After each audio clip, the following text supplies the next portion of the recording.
Bueno, vamos a comenzar con oración. ¿Les parece, hermanos? Ponemos la clase en las manos del Señor y pedimos su bendición y que todo lo que estudiemos esta tarde sea de provecho y de bendición para todos. ¿Les parece? Santiago, nos dirige en oración, me presentas la clase. Oramos, hermano. Gracias, Padre, mi Señor Jesús. Bendice este lugar, Señor. Bendícela con tu Santo Espíritu. Derrama sobre el pastor ahora mismo, Señor, las enseñanzas que nos tienes preparadas para cada uno de los que estamos aquí y a su vez a los que te pueden ver ahora mismo, Señor. Sí, Padre. Bendice, Señor, este día y a cada uno de los que estamos aquí presentes, en el nombre de tu Hijo amado.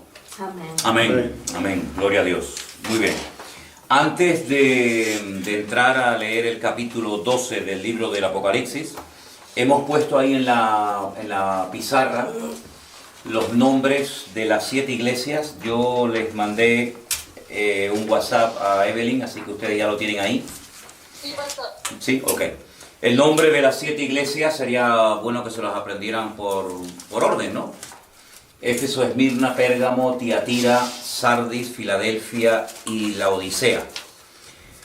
Estas 7 iglesias todas estaban en lo que hoy en día sería el territorio de Turquía, en Asia Menor, ¿vale?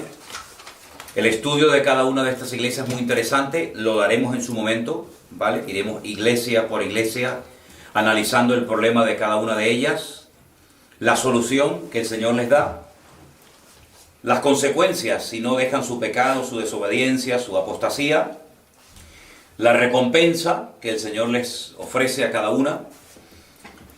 Pero independientemente de que eran 7 iglesias que existían en la época en la que se escribió el libro del Apocalipsis, eran 7 iglesias reales, por supuesto, había mucho más iglesias.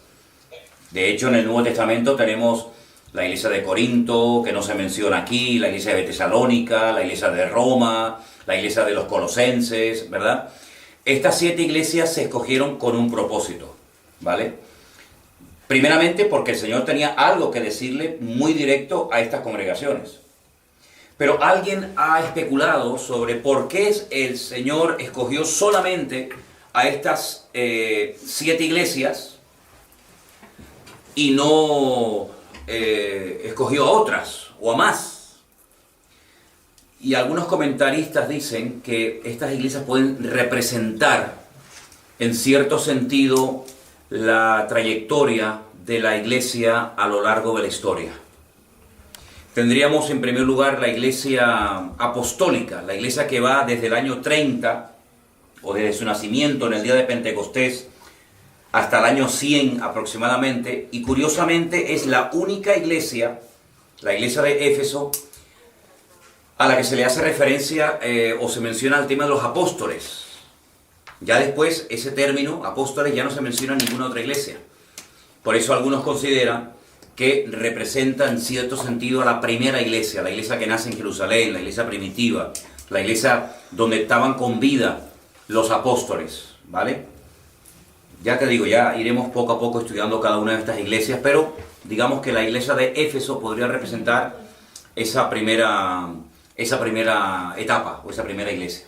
La segunda iglesia, la iglesia de Esmirna, es la iglesia que iría desde el año 100 hasta más o menos el 312, un poquito más, un poquito menos. Es la época de la persecución, terribles persecuciones, cantidad de emperadores romanos se dedicaron sistemáticamente a intentar destruir la iglesia, a perseguir a los cristianos. Fue una etapa terrible, terrible. Se encuentra desde el año 100 hasta el 300 y pico, son muchos años, mucho tiempo matando cristianos. Entonces, como se menciona a la iglesia de Esmirna como una iglesia que iba a sufrir persecución, pues algunos consideran que puede representar a esa etapa de la iglesia que fue fundamentalmente conocida por unas persecuciones terribles. La siguiente iglesia, la iglesia de Pérgamo, es una iglesia indulgente, una iglesia tolerante, una iglesia que comienza a corromperse internamente, comienza a darle lugar a doctrinas y a ideas muy extrañas, y por eso la iglesia, digamos, de Pérgamo, que va desde el 312 hasta aproximadamente el 606 después de Cristo, ahí comienza el declive de la Iglesia. Ahí comienza la Iglesia a casarse con el Estado. De hecho, un emperador romano llamado Constantino hace que el cristianismo sea la religión oficial del Estado. Ahí comienzan la compra de cargos, ahí comienza, digamos, a meterse los ritos y las ceremonias de antiguos cultos dentro del seno de la Iglesia, y la Iglesia ya a estas alturas no es ni la sombra de lo que era en un principio cuando nació.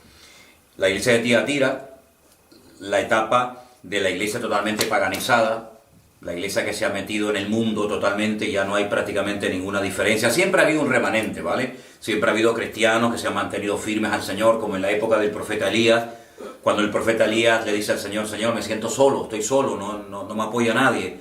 Y el Señor le dice: hay 7.000. Hay 7.000 que no han doblado sus rodillas, ¿no?, ante Baal. Siempre ha habido un remanente fiel, gente que se ha mantenido fieles al Señor, a la palabra, a la verdad.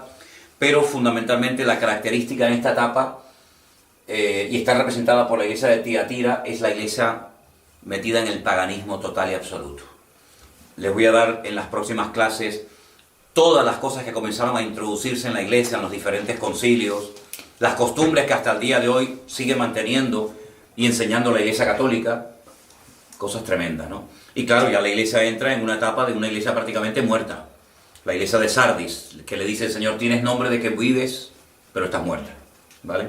Es una etapa tenebrosa, toda la etapa de la Edad Media, ¿vale?, que va casi por 1000 años, una etapa oscura, una etapa de paganismo, de frialdad espiritual, de falsas doctrinas, terrible, terrible. Gracias al Señor hay un rebrote de la iglesia con los famosos avivamientos, y que en cierto sentido la iglesia de Filadelfia puede representar esa etapa de restauración, de volver al origen de la palabra, de volver a la fuente, de apartarse del paganismo, apartarse de las falsas doctrinas, apartarse del culto a Roma, etcétera, etcétera. Y la iglesia de Filadelfia, la iglesia del amor fraternal, eso significa la palabra Filadelfia, es una iglesia que vuelve otra vez a su principio, ¿no?, al despertamiento, a la espiritualidad, a la búsqueda sincera y genuina de Dios y de su palabra. Pero diríamos que hoy en día estamos en una etapa de la iglesia que la representa muy bien la iglesia de la Odisea, que es una iglesia tibia, una iglesia rica, una iglesia que se ha extendido por todo el mundo, pero una iglesia que ha apostatado en muchos aspectos, ¿no? Y vemos hoy en día, lamentablemente, muchas congregaciones cristianas que se enseñan auténticos disparates, que no tienen ningún fundamento bíblico, son auténticos circos, lugares donde la gente va a entretenerse, a pasar el tiempo, está visto socialmente bien. Incluso van políticos y artistas y cantantes a las iglesias porque no se sienten aludidos ni confrontados con su vida pecaminosa ni con su vida de desorden, y entonces es una iglesia a la que el Señor le dice: yo estoy a la puerta y llamo. Si alguno oye mi voz y abre la puerta, entraré a él, cenaré con él y él conmigo. Entonces digamos que las iglesias del Apocalipsis, desde la primera Éfeso hasta la última la Odisea, son iglesias reales que existían en aquel tiempo, iglesias locales, que estaban en la zona de Asia Menor, ¿vale? Digamos que de Éfeso salieron estas hijas. Éfeso sería la iglesia principal, la iglesia madre, fundada por el apóstol Pablo en Hechos capítulo 19, pueden ver el origen de la iglesia, ¿vale? En esa iglesia de Éfeso estuvo el apóstol Juan y la madre de Jesús viviendo un tiempo, pero al final vemos que la iglesia entra en una frialdad, donde no se diferencia mucho a veces la vida de un cristiano de la vida de una persona del mundo que no conoce al Señor, y estamos viviendo una etapa en la que la iglesia necesita volver otra vez a la fuente, volver otra vez a la realidad de la palabra, a tener relación con el Señor, a no estar tan interesada en las cosas materiales, que parece que es lo que más le preocupa a muchos cristianos, sino en las cosas del espíritu, ¿no? Estoy leyendo un libro de la biografía de Maimónides, y decían que era un hombre que a él le interesaban más las cosas del cielo que las de la tierra, ¿no? Era un hombre que buscaba la espiritualidad, buscaba el conocimiento de Dios, y yo creo que la iglesia debería de volver a esa fuente, ¿no? Volver otra vez a la búsqueda sincera de parte del Señor, y no estar metido que si el materialismo, que si la prosperidad, qué coche tienes, qué casa tienes, cómo te viste, etcétera, porque eso al fin y al cabo es efímero y pasajero y no es lo importante a lo que el Señor nos ha llamado, sino a buscar, ¿no?, el reino de Dios y su justicia, y todas las demás cosas nos serán añadidas, ¿vale? Entonces, esto es más que nada para que ustedes hagan una idea un poquito de lo que puede representar cada una de estas 7 iglesias del libro de Apocalipsis, que ya digo, las estudiaremos en su momento, una por una, Pero ahora quiero llevarles a un capítulo extraordinario, un capítulo un tanto extraño, porque parece como que no pega, ¿no? Dice, bueno, y este capítulo aquí, ¿qué nos puede enseñar? Capítulo 12 del libro del Apocalipsis. Vamos a leerlo entero. Yo voy a leer un versículo y uno cualquiera de ustedes lee el siguiente versículo, si les parece, ¿vale? Apocalipsis capítulo 12, titulado La mujer y el dragón. No sé cuántos lo leyeron en casa. Sí, amén. Bueno, pero vamos a leerlo aquí también en la clase. Empiezo por el versículo 1. Apareció en el cielo una gran señal. Eso ya es importante. Una gran señal. Una mujer vestida del sol con la luna debajo de sus pies y sobre su cabeza una corona de 12 estrellas. Versículo 2. Y estando encinta, clamaba con dolores de parto en la angustia del alumbramiento. Vemos que es una mujer que está embarazada y que está a punto de dar a luz. Apareció también otra señal en el cielo. He aquí un gran dragón escarlata que tenía 7 cabezas y 10 cuernos y en sus cabezas 7 diademas. Y su cola arrastraba la tercera parte de las estrellas del cielo y las arrojó sobre la tierra. Y el dragón se paró frente a la mujer que estaba para dar a luz, a fin de devorar a su hijo tan pronto como naciese. Ok, entonces estamos viendo por una parte la mujer, por otra parte el dragón, con sus características, y un niño que está a punto de nacer, cuyo objetivo es destruirlo, acabar con él. Estamos en el versículo 5. Y ella dio a luz a un hijo varón, esto es muy importante, que regirá con vara de hierro a todas las naciones. Y su hijo fue arrebatado para Dios y para su trono. Y la mujer huyó al desierto, donde tiene lugar preparado por Dios, para que allí la sustenten por 1270 días. 60. Ay, 1260 días. 60. Esta expresión ya la conocemos porque hemos dicho que representa una parte de la tribulación, que también se puede llamar tiempos y la mitad de un tiempo, o 42 meses o 3 años y medio, ¿vale? Después hubo una gran batalla en el cielo. Miguel y sus ángeles luchaban contra el dragón, y luchaban el dragón y sus ángeles, que también los tenían, ¿no?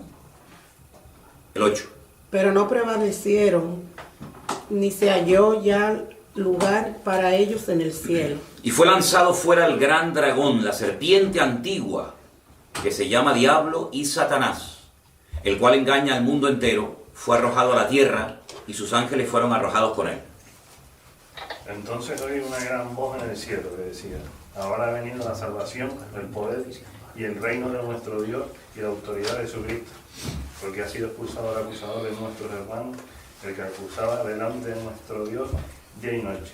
Versículo 11. Ellos le han vencido por medio de la sangre del Cordero y de la palabra del testimonio de ellos, y menospreciaron sus vidas hasta la muerte. Por lo cual, alegraos, cielos y lo que moráis en ellos. Ay de los moradores de la tierra y del mar, porque el diablo ha descendido a vosotros con gran ira, sabiendo que tiene poco tiempo. Y cuando vio el dragón que había sido arrojado a la tierra, persiguió a la mujer que había dado a luz al hijo varón. Y se le dieron a la mujer las 2 alas de la gran águila, para que volase delante de la serpiente al desierto, a su lugar, donde es sustentada por un tiempo y tiempos y la mitad de un tiempo. Okay. La serpiente arrojó de su boca tras la mujer agua como un río, para que fuese arrastrada por el río. Pero la tierra ayudó a la mujer, pues la tierra abrió su boca y tragó el río que el dragón había echado de su boca. Entonces el dragón se llenó de ira contra la mujer y se fue a hacer guerra contra el resto de la descendencia de ella, los que guardan los mandamientos de Dios y tienen el testimonio de Jesucristo. Uno se pregunta, en primer lugar, ¿qué es lo que el Señor nos quiere enseñar con este capítulo, ¿no? Porque uno dice, bueno, ¿esto qué es literal? ¿Esto es simbólico? Lo que está bien claro es que está cargado de muchísimos detalles que nos dan mucha información acerca de quién puede ser esta mujer, quién puede ser este hijo, y en cuanto al dragón está clarísimo, porque el versículo 9 lo define como la serpiente antigua, que se llama Diablo y Satanás. Por lo tanto, ahí no hay género de dudas, no hay que decir, bueno, ¿y el dragón a quién puede representar? La misma palabra te lo dice, al diablo, a la serpiente antigua, a Satanás, que además dice que engaña al mundo entero y que fue arrojado a la tierra y sus ángeles también fueron arrojados con él. Tendríamos que remontarnos a antes de Génesis capítulo 1, donde evidentemente Dios también estuvo haciendo cosas y creando cosas, pero que no se describen en los primeros capítulos de la Biblia, ni siquiera en el libro del Génesis, sino en otros libros, como puede ser el libro de Isaías y también, como no, el libro de Ezequiel, ¿vale? La Biblia nos enseña que el que hoy en día conocemos con el nombre de Satanás, Dios no lo creó como Satanás, como ese enemigo de Dios, malo, perverso, terrible, padre de mentira, etc., sino que la Biblia lo llama querubín. Era una especie de arcángel espectacular que Dios creó. Después, si quieren, podemos leer un poquito la descripción del día que fue creado, donde dice la Biblia que era el querubín protector, acabado en hermosura, el sello de la perfección, lleno de sabiduría, y describe cómo Dios lo vistió, etcétera, etcétera. Pero ese ángel o arcángel se rebela contra Dios, quiere desplazar a Dios de su trono, imponer su dominio, una especie como de golpe de estado. Dios lo arroja de su presencia y lo lanza a la tierra, ¿vale? Junto con muchos ángeles que los conocemos como demonios, ¿de acuerdo? Entonces vemos en este capítulo algo muy importante, y es la realidad del mundo espiritual. Mundo espiritual que a veces se hace visible, mundo espiritual que a veces Dios nos permite ver, pero que en la mayoría de las veces es un mundo totalmente invisible a nuestros ojos naturales. Pero vemos que el demonio, que Satanás, que sus principados, potestades, gobernadores, huestes espirituales de maldad, los ángeles, etcétera, existen, pero en un nivel, en una dimensión que nosotros no hemos sido creados con la capacidad de poder verlos, sino salvo raras excepciones, ¿de acuerdo? Entonces, el tema del dragón está claro, es Satanás, que se para delante de una mujer que está a punto de dar a luz y que lo que quiere es destruir, comerse, devorar al niño para que no nazca. Ahora, el versículo 1 nos da una información muy interesante. Y quiero recordarles que en uno de los sueños que tuvo José, el hijo del patriarca Jacob, dice que José vio al sol, a la luna y a las estrellas que como que le rendían pleitesía, como que casi se postraban delante de él, literalmente, ¿no? Cuando José cuenta este sueño a su padre, el padre inmediatamente le dice: hijo, ¿tú qué nos estás contando? Que tu padre, tu madre y tus hermanos nos vamos a postrar delante de ti. Mira cómo el padre sabía que en ese sueño el sol lo representaba a él como padre, a la madre, representada por la luna, y a las 12 estrellas, las 12 tribus de Israel, o sus 12 hermanos en aquel momento. Por lo tanto, Jacob no tenía duda de que el sol, la luna y las estrellas representaban al padre, a la madre y a sus hijos. Y esa interpretación de ese sueño nos viene muy bien para definir o para aclarar de quién se trata esta mujer. Es una mujer que está vestida del sol, con la luna debajo de sus pies y sobre su cabeza una corona con 12 estrellas. Bien. Estaba encinta, clamaba con dolores de parto en la angustia de ese alumbramiento. En el capítulo 3, versículo 15 del libro del Génesis, encontramos la primera profecía, la primera información acerca de la venida de un Mesías. Voy a leerles Génesis 3:15. Apunten ese versículo porque es muy interesante.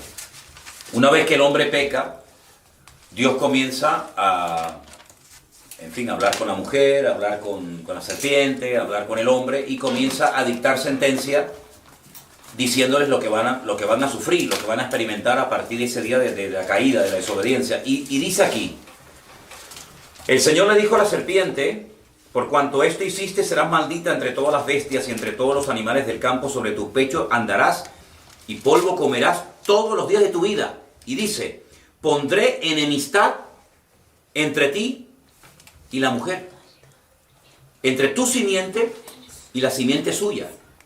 Esta te herirá en la cabeza y tú le herirás en el calcañar. Esa es la primera información que Satanás oye acerca de la venida de un hijo, de alguien que le va a herir en la cabeza a él, pero que a su vez él va a poder herir a ese que va a venir en el calcañar, es decir, en el tobillo, en la parte del pie. A partir de ese momento, Satanás tiene que ponerse, permítame la expresión, las pilas, porque se ha enterado de los mismos labios de Dios de que va a venir alguien que le va a herir en la cabeza, alguien que le va a hacer mucho daño. Y entonces, digamos que se pone en marcha todo el proceso de la restauración del hombre, a través de un Mesías, a través de un hijo que va a redimir a la raza humana, derramando su sangre y pagando con ese sacrificio el precio de los pecados. Eso no va a ser inmediato. Desde que se dio esa palabra hasta que nace ese niño, que no es otro que nuestro Señor Jesucristo, hay todo un largo proceso y siglos de historia donde vamos a ver a Satanás intentando impedir que ese niño nazca. Es curioso notar que las mujeres, las esposas de los tres patriarcas, de Abraham, de Isaac y de Jacob, las tres eran estériles. Es curioso, ¿no? Sara era estéril, hasta que Dios le abrió la matriz y pudo tener un hijo que fue Isaac. Cuando Isaac se casa con Rebeca, pues su esposo también es estéril, y él dice que tiene que orar, y Dios la sana. Y finalmente, cuando uno de sus hijos, llamado Jacob, se casa y se da cuenta de que una de sus esposas, en este caso Raquel, también es estéril. Sí, es como algo extraño, ¿no? Dice, bueno, aquí pasa algo, esto no es normal, que 3 generaciones seguidas las mujeres sean estériles. Y es que vemos la mano negra del diablo tratando de impedir que el niño nazca. Como esta estrategia no le funcionó, nos vamos a Egipto y encontramos que por ahí un día se le ocurre al faraón, nada más y nada menos, en ese intento de destruir que esa simiente, que ese niño nazca, pues es el político de turno y el diablo lo va a utilizar para ponerle en el corazón que ponga un edicto que haga matar a todos los niños, no a las niñas, porque Satanás sabe que el Mesías va a venir en forma de varón, no en forma de niña, y murieron muchos niños en el río Nilo. Pero sabemos que en la historia, cómo el Señor protegió de una forma sobrenatural a Moisés. Es curioso ver cómo a lo largo de toda la historia, desde Génesis 3:15 hasta que nace el Señor Jesucristo, todos los intentos y estratagemas del diablo por impedir que el niño nazca. Fíjate incluso que cuando el mismo Señor Jesucristo nació, volvió a poner nuevamente en el corazón del líder de turno, de Herodes, que volviera a matar a los niños. Pero dice la Biblia que el Señor le reveló a José que tenía que huir a Egipto, y así el niño, Jesús, se salvó.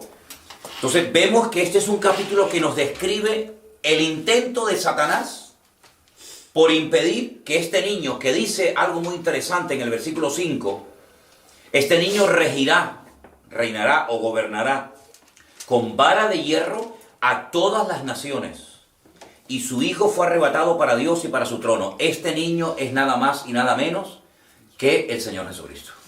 Entonces ya hemos descartado el dragón, Satanás, el niño, Jesucristo, el Señor Jesucristo. Ahora tenemos que ponernos de acuerdo para definir quién es la mujer. Si en esta clase, en vez de estar ustedes, estuviéramos con católicos, por ejemplo, con curas, dirían María. María, porque María parió a Jesús, y entonces tiene que ser María obligatoriamente, porque es una mujer. Pero claro, tenemos que demostrar esa aseveración. Hemos leído algo muy interesante, y es un dato a tener en cuenta. Dice en el versículo 13: cuando el dragón vio que había sido arrojado a la tierra, persiguió a la mujer que había dado a luz al hijo varón. Y se le dieron a la mujer las 2 alas de la gran águila, una forma de huir rápidamente, para que volase delante de la serpiente al desierto, a su lugar, donde es sustentada por un tiempos y la mitad de un tiempo. 3 años y medio. La serpiente arrojó de su boca tras la mujer agua como un río, y todo tipo de persecuciones y de calamidades para que fuese arrastrada por el río. Pero la tierra ayudó a la mujer, pues la tierra abrió su boca y tragó el río que el dragón había echado de su boca. Entonces, viendo que el Satanás, que no ha podido destruir a la mujer ni al niño, se fue a hacer guerra contra el resto de la descendencia de ella. Y aquí automáticamente queda descartada María. Porque cuando Jesús nació, María no tenía hijos antes del Señor Jesucristo. El primer hijo que tuvo María fue el Señor Jesucristo. Los católicos dicen que María no tuvo más hijos. Rotundamente falso. Eso es totalmente falso. Eso es como para querer darle, no sé, más importancia de la que la Biblia le da. Dicen que no, que ella no tuvo más hijos, que ella fue virgen toda su vida, etcétera, etcétera. Pero eso no es lo que dice la Biblia. Eso es falso, eso es rotundamente falso. Eso es una herejía. María tuvo más hijos. Ahora, lo que dice es que cuando no pudo matar con el niño, fue a hacer guerra contra el resto de la descendencia de ella. Y ese resto de la descendencia de ella tiene una característica, y dice que guardaban los mandamientos de Dios y tienen el testimonio de Jesucristo. Ahí algunos ven al pueblo de Israel y algunos ven a la iglesia. A los que han aceptado a Cristo y que en ese momento ya creían en el Señor. Bueno, ahí hay diferentes opiniones. Pero lo que sí quiero que tengamos bien claro es que la mujer no es ni la iglesia, como algunos han dicho, porque la iglesia no pare a Cristo. Por ahí había un pastor, o hay un pastor en la península y dice, no, esta mujer representa la religión, representa a la iglesia muerta, la iglesia religiosa. Rotundamente falso. Rotundamente falso, porque una iglesia muerta, una iglesia religiosa, no ha parido a Cristo. Además, la iglesia no parió a Cristo, al contrario, Cristo fue el fundador, dice, yo edificaré mi iglesia. La iglesia no ha parido a Cristo. Si no es la iglesia, y no puede ser María, por el versículo que acabamos de leer, entonces sí o sí, esta mujer se trata del pueblo de Israel. El pueblo de Israel que recibe la promesa, vamos a decir que queda embarazada de esa promesa maravillosa de redención de la raza humana a través del Hijo que va a parir, que es nada más y nada menos que el Señor Jesucristo. Y no nos olvidemos que el Señor Jesucristo a la mujer samaritana en Juan capítulo 4 le dice que la salvación viene de los judíos. Entonces Israel fue el que recibió la bendición de tener una tribu, que era la tribu de Judá, a través de la cual viene el Mesías, y a través del Mesías viene la redención a toda la raza humana. Entonces la mujer es Israel, el Hijo es el Señor Jesucristo, el dragón es Satanás. ¿Vale? Es un capítulo que está en medio de dos capítulos muy interesantes, como el 11 de los dos testigos y el 13 de las dos bestias, para mostrarnos los conflictos por los cuales tuvo que pasar el pueblo de Israel para que pudiera llegar a nacer el Señor Jesucristo, lo cual no fue nada fácil. ¿De acuerdo? Ahora bien, aquí dice que el niño regirá las naciones con vara de hierro. Quiero llevarles a Lucas, y quiero que apunten estos versículos, los hermanos que nos están escuchando y viendo. En el Evangelio según San Lucas, la madre de Jesús recibe una visita muy interesante, que es la del arcángel Gabriel. El arcángel Gabriel, que ya había aparecido en el libro de Daniel en el Antiguo Testamento, se le aparece a María, y concretamente en el capítulo 1 de Lucas, el ángel Gabriel, versículo 26, al sexto mes, fue enviado por Dios a una ciudad de Galilea llamada Nazaret. Fíjense los datos que nos da solamente un versículo. A los 6 meses de estar embarazada, Gabriel es enviado por Dios a una ciudad de Galilea, hay muchas, pero concretamente a Nazaret. No a cualquier persona, sino a una virgen, a una joven desposada con un varón que se llama José. Es decir, es imposible que el ángel Gabriel tocara en la puerta de otra persona, porque con todos los datos que le estás dando. Y el nombre de la virgen, o el nombre de la joven era María, Miriam. Entrando el ángel en donde ella estaba, le dijo, bueno, esto está traducido del griego, le dice salve, esto era el saludo de los romanos, ¿no? Le diría shalom, el Señor es contigo, bendita tú entre las mujeres. Mas ella, cuando le vio, se turbó por sus palabras y pensaba qué salutación sería esta. Ahora fíjense qué curioso, porque Daniel, cuando ve a Gabriel, cae postrado, cae en tierra. El hombre estaba muerto de miedo, de temor. Sin embargo, esta mujer lo que más le preocupa es la forma como le ha saludado el ángel, ¿no? No cae al suelo, no se asusta, sino que ella dice, uy, ¿por qué me saluda así? ¿Por qué me dice, el Señor está contigo, bendita seas tú entre todas las mujeres? Ahora fíjense lo que le dice el ángel Gabriel. Le da un paquete, digamos, profético que contiene 7 profecías. Vamos a contarlas. La primera. Ahora concebirás en tu vientre y darás a luz un hijo. ¿Cumplida o no? Sí. Totalmente. Quedó embarazada y dio a luz a un hijo. Perfecto. Tal como dice Apocalipsis 12. Segunda. Llamará su nombre Jesús. Sí. Totalmente cumplido. Ese fue el nombre que le pusieron sus padres. Tercera. Este será grande. Sí. Más grande que Cristo no hubo nadie, ¿no? Cuarta. Será llamado Hijo del Altísimo. Sí. También fue llamado en alguna ocasión Hijo del Altísimo. Tomen nota de esta. El Señor Dios le dará el trono de David su padre. No. Quizá no. Jesús no tuvo un trono. Jesús cuando estuvo en este mundo no vino como rey, vino como siervo sufriente, según la profecía de Isaías capítulo 53. Él no tuvo un trono, pero se le promete un trono. El trono de David su padre. El Señor le había hecho una promesa a David que nunca faltaría un hijo varón que se sentara en su trono. ¿Se acuerdan la pregunta que los discípulos le hacen en el momento antes de la ascensión de Cristo? ¿Restaurarás el reino a Israel antes de que tú vengas? En este tiempo. Es decir, ellos sabían que el Mesías tiene que reinar, porque era la promesa que se le dio al rey David. Entonces, reinará sobre el trono de David su padre, reinará sobre la casa de Israel, de Jacob, para siempre, cosa que no ocurrió en su primera venida, y su reino no tendrá fin. A diferencia de los otros reinos que se levantaron y cayeron, como el Medo-Persa, los griegos, los romanos, los babilónicos, el reino de Cristo será un reino eterno. Entonces María le dijo al ángel, ¿cómo será esto? Esto es muy fuerte, lo que está recibiendo esta mujer aquí es tremendo. Porque yo no conozco varón, yo estoy comprometida, aún no estoy casada. Y el ángel le dice, el Espíritu Santo vendrá sobre ti, el poder del Altísimo te cubrirá con su sombra, por lo cual también el santo ser que nacerá será llamado Hijo de Dios. Fíjate que aquí se le llama Hijo de Dios, y en el versículo 32 se le llama David su padre, porque por parte física, digamos, David era su padre en el sentido de que era un antepasado de él. Él es descendiente de la casa de David, por lo tanto de la tribu de Judá, pero al mismo tiempo es el Hijo de Dios.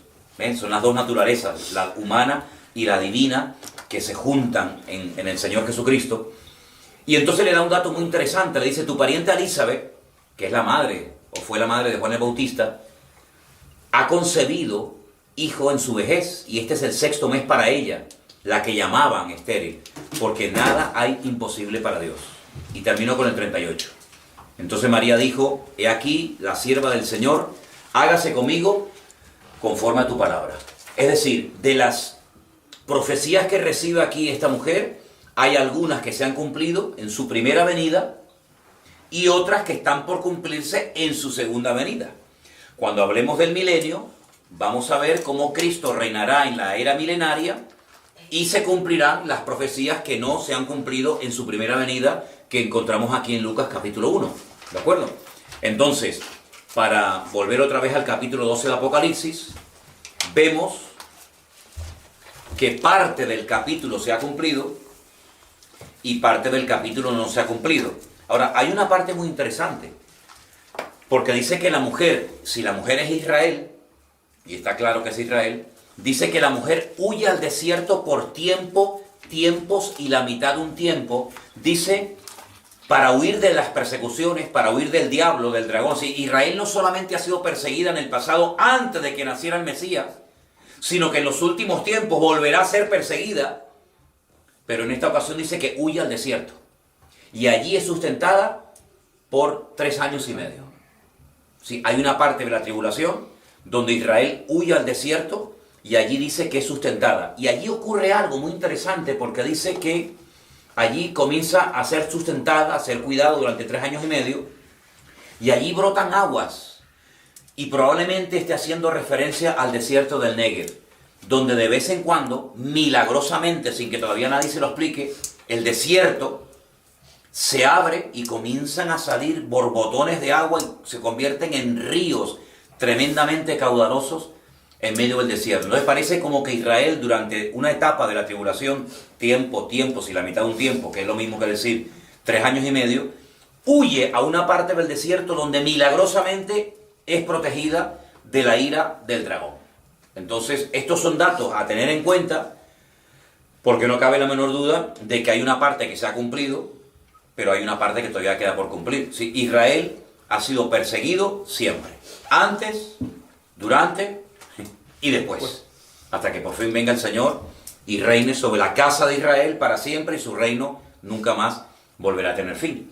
Entonces yo quería tocar este capítulo en esta tarde para que cuando ustedes lo lean a partir de ahora sepan interpretarlo y sepan correctamente decir, bueno, esta mujer no es ni María, ni es la iglesia, ni es una institución humana, sino se trata del pueblo de Israel que recibe la promesa del nacimiento de un Mesías, y a partir de ese momento Israel entra en un periodo como de alumbramiento, de angustia, de persecuciones, de calamidades, de tragedia, hasta que por fin nace el Señor Jesucristo, ¿verdad? Este es el niño, y se cumple la redención, el plan de la redención del hombre, ¿no? Ahora, en el libro del Apocalipsis se da una paradoja muy interesante, apunten este dato. Hay 404 versículos en el libro del Apocalipsis, repito, 404 versículos, de los cuales, fíjense qué dato les voy a dar ahora, 278, ¿Cuánto? 278 son referencias al Antiguo Testamento. Es decir, es el libro del Nuevo Testamento que más citas hace del Antiguo Testamento. En el libro de Apocalipsis vemos la culminación del plan de Dios. El plan de Dios ha sido progresivo, la revelación profética de Dios ha sido progresiva, no ha sido ¡pum!, de golpe, ¿verdad?, instantánea, sino que a lo largo de la historia, de los tiempos, Dios ha ido revelando muchos detalles a través de sus siervos, los profetas, de Miqueas, dio algunos detalles de Isaías, de Jeremías, etc. Pero finalmente el clímax del plan de Dios se culmina, se cumple en el libro del Apocalipsis. Y hay 278 referencias al Antiguo Testamento.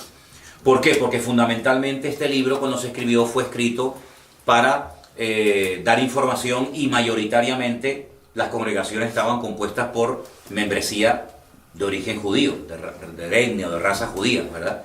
Por supuesto, después el cristianismo se ampliaría a todas las naciones, ¿verdad?, como hasta el día de hoy, pero la mayoría de los que se convertían en los primeros tiempos, la mayoría eran judíos, hasta que después ya Pablo comienza su ministerio itinerante y comienzan a convertirse un montón de personas de otras naciones de origen pagano que se comienzan a injertar en la vida de la iglesia.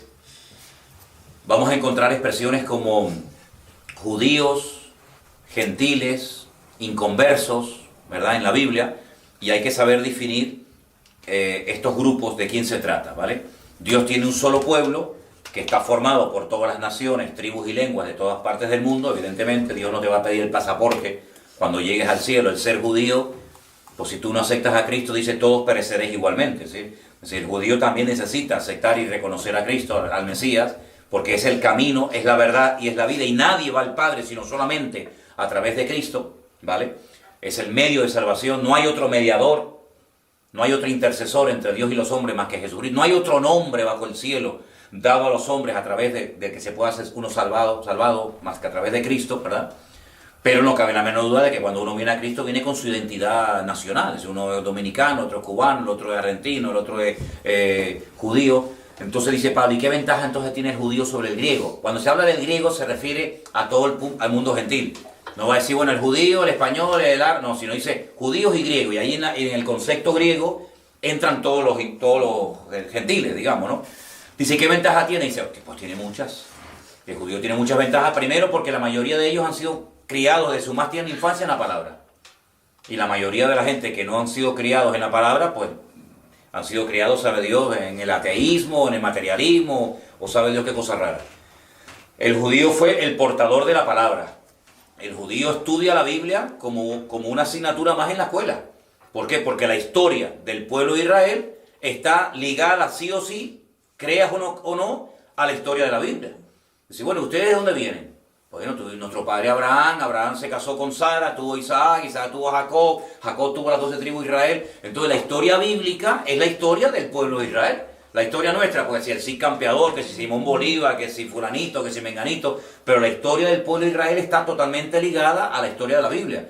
Entonces tienen una serie de ventajas, porque para ellos la Biblia no es un libro desconocido, las fiestas, los profetas, para ellos es como el pan nuestro de cada día, pero eso no significa de que por tener ese privilegio, ese conocimiento, el haber sido escogidos como el instrumento para que a través de ellos viniera el Mesías, ya son los mejores del mundo, sino necesitan exactamente igual que cualquier otro que no es judío, convertirse y salvarse a Cristo. Cuando esta gente, muchos de ellos se conviertan, y muchos ya se están convirtiendo, claro, tienen un conocimiento bíblico que el que empieza, que no ha sido criado en la palabra, no tiene. Claro, tú tienes que aprenderte nombres como Abraham, Moisés, Isaías, Jeremías, y qué es esto y qué es aquello, pero es que él ya lo sabe, porque él ha sido criado. Ellos celebran la fiesta de la Pascua, tal y como dice la Biblia, la fiesta de los tabernáculos, la fiesta del Yom Kippur, la fiesta de, en fin, tantas celebraciones que son de origen bíblico, que el que no ha sido criado en esa cultura, pues las ignora y tienes que empezar de 0, 0, 0. Pero sin embargo, y encima con la ventaja de que pueden leer la Biblia en su idioma original. Que eso es otra ventaja más añadida, ¿no? Entonces, el libro del Apocalipsis, como dije al principio de las clases, es un libro que se escribió para aclarar, no para confundir. Es un libro que se escribió para que el creyente tuviera una esperanza y supiera en todo momento dónde se encuentra y qué señales tiene que ver. Una de las personas que escribía nos decía, ¿y en qué momento nos encontramos? ¿En qué sello? ¿En qué trompeta? Bueno, no es cuestión de saber en qué sello o en qué trompeta nos encontramos, sino que yo definiría estos tiempos previos a que todo esto explote como los dolores de parto. La Biblia dice que este es el principio del fin. Ustedes saben que cuando una mujer empieza a tener dolores de parto ya no hay marcha atrás. No lo digo por experiencia, sino desde la más absoluta teoría. Pero cuando empieza una mujer ya a romper aguas y a quejarse y los dolores, sal corriendo porque ya viene, hasta que nace el niño, ¿no? La tierra ha entrado en dolores de parto hace mucho tiempo. Los terremotos se van a incrementar, los virus, las plagas, las epidemias, todos estos principios de dolores, dice la Biblia, hasta que todo esto nos lleve a una etapa de la historia muy fuerte que conocemos como la Gran Tribulación, donde, como hemos dicho en la clase, hay diferentes posturas referentes a si somos arrebatados antes, durante o después. Y bueno, y por ahí, como yo decía a ustedes antes de la clase, han surgido infinidad de teólogos que se han puesto en contacto con nosotros y nos dan todo tipo de argumentos, ¿no? Porque yo creo esto y yo creo aquello y tal. Nosotros respetamos, pedimos el mismo respeto para los que a lo mejor tenemos una opinión diferente, pero lo que está bien claro es que los últimos tiempos no van a ser tiempos fáciles para nadie. Quiero darles un dato de algo que ocurrió, si no fue ayer, esta semana. En una iglesia en el país de Burkina Faso, ayer, el día 17 de este mes, en una iglesia, dice el anuncio evangélico o protestante, han matado, incluido al pastor, a 24 miembros de la congregación. Y se han llevado a unos cuantos, se han llevado no sé cuántos secuestrados. Es decir, eso para los hermanos o para las personas que dicen que bajo ningún concepto los cristianos no vamos a pasar por ningún tipo de penuria, de persecuciones, de muerte. Bueno, pues estos hermanos nuestros los mataron ayer en pleno culto, incluido, repito, al pastor, a 24, y se han llevado a un montón secuestrado que solamente Dios sabe lo que va a ocurrir con estos hermanos. Estos hermanos que han sido muertos, ahora están en la presencia del Señor y han muerto como mártires por la causa del Evangelio. No murieron así de esta manera cruel por los yihadistas asesinos que solamente saben matar y no respetan la vida humana. Estos tendrán una recompensa grande delante del Señor porque han muerto por la causa de Cristo, ¿no? Entonces, que no me vengan a mí con el cuento de que la iglesia va a ser arrebatada cuando empiecen persecuciones y matanzas, porque es que ya han empezado. Y el día 15 de marzo, les anuncio a todos los que nos están viendo y escuchando y tomando nota, que el día 15 de marzo se ha puesto con nosotros hoy mismo el Ministerio Internacional Puertas Abiertas y nos van a volver a visitar otra vez a la iglesia. Es un ministerio que actualiza continuamente la situación de la iglesia perseguida, de cuántos hermanos están encarcelados, de cuántos pastores han matado, de las persecuciones, Y el día 15 de marzo vienen a darnos la última estadística, los últimos datos, aquí a Tenerife, a nuestra congregación, tanto a la mañana como a la tarde aquí en Santa Cruz. Entonces hay hermanos que están muriendo por la causa de Cristo, 4.000, decía el artículo, ya van 4.000 en lo que va de año, entre el año pasado y este ya hay 4.000 hermanos que han muerto. Dile a esos hermanos, enséñale a esos hermanos que antes de que los maten y antes de que vengan las persecuciones terribles, la iglesia va a ser arrebatada. No te van a creer, porque están dando su vida y derramando su sangre por la causa de Cristo. Entonces, como me decía recientemente una hermana en Italia, no piensa, hermano, que es más sabio prepararse para lo malo, por si acaso, que prepararnos y mentalizarnos para lo bueno y que después vengan persecuciones o matanzas, como están matando a hermanos nuestros hasta ayer mismo, aquí muy cerca, prácticamente muy cerca de donde vivimos nosotros, por la causa del Evangelio. Entonces, no nos confundamos. El Señor no prometió que no sufriríamos persecución. Es más, el Señor Jesucristo dijo, todo aquel que quiera vivir piadosamente, de una manera u otra, sufrirá persecución. Eso lo dijo el Señor. Y las persecuciones han caracterizado al cristianismo siempre, de una manera u otra. Hay una persecución contra los cristianos en Europa, pasa que tal vez no es como la de estos hermanos que les acabo de contar de Burkina Faso, pero hay una persecución en los colegios, hay una persecución camuflada, disfrazada de cultura, disfrazada de educación, ¿verdad? Y que está tratando de destruir los principios morales y espirituales que tenemos los cristianos basados en la palabra de Dios, ¿no? Entonces, que no nos engañemos y que no nos confundamos creyendo que a nosotros los cristianos no nos va a pasar nada malo. A nosotros nos va a pasar lo que Dios quiera que pase. Sea persecución, sea tortura, sea cárcel, sea cielo directamente, sea una muerte maravillosa, sea una muerte en un accidente. A nosotros nos va a ocurrir lo que Dios quiera que nos ocurra, ni más ni menos. Y si el Señor ha establecido que unos mueran como mártires, y que otros mueran de viejo, y que otros mueran de un infarto, o que otros mueran de repente, bueno, pues gloria a Dios. Pero sea como sea, velemos y oremos para que estas cosas no nos sorprendan. No decía el apóstol Pedro, me viene ahora a la cabeza ese versículo que decía, hermanos, no os sorprendáis, no sé por qué están asombrados, no sé por qué están asustados, del fuego de prueba que os ha sobrevenido, como si alguna cosa extraña os aconteciese. Como diciendo, pero bueno, ¿ustedes qué se creen? Nosotros los cristianos vamos a ser perseguidos siempre. Entonces no se sorprendan. ¡Ay, nos están persiguiendo! ¡Ay, nos están matando! Lógico. ¿Y por qué? Porque eres cristiano. Ese es el delito. Porque eres cristiano, porque va en contracorriente. Porque el diablo odia a la iglesia. Vemos en este capítulo que intentó destruir a Israel y todo lo que sea Dios lo quiere destruir. Todo lo que es objeto de culto lo quiere destruir. Entonces, estemos orando, reforzándonos en el Señor cada día para que estemos firmes y que venga lo que venga, podamos dar un fiel testimonio de Jesucristo. Amén, hermanos. Muy bien, pues hermanos, que el Señor les bendiga en esta tarde. La próxima semana no vamos a tener clase porque estaremos viajando a Israel, pero la primera clase que vamos a tener la tendremos el primer martes de marzo, día 3, se grabará y después se pondrá a continuación. No se sorprendan si la semana que viene no ven la clase, van a ver esta que hemos hecho hoy, porque, ya te digo, estaremos en Israel, ¿de acuerdo? Que el Señor les bendiga, gracias a todos los que han estado con nosotros, y ahora vamos a terminar nosotros aquí orando por nuestros hermanos de Burkina Faso, sobre todo por los que han sido secuestrados, para que el Señor les dé fortaleza y les dé de su gracia y de su amor, para que puedan resistir todo lo que tengan que pasar. Oramos al Señor. Padre Celestial, te damos muchísimas gracias por el estudio de tu palabra, por la fortaleza que nos dan las promesas de la Biblia, por la presencia tuya y de tu Espíritu Santo en nuestros corazones. Queremos orar de una forma especial en este momento por nuestros hermanos que han sido atacados, que han sido llevados secuestrados por estas personas que han entrado violentamente y han matado a tantos hermanos nuestros en esa iglesia en Burkina Faso.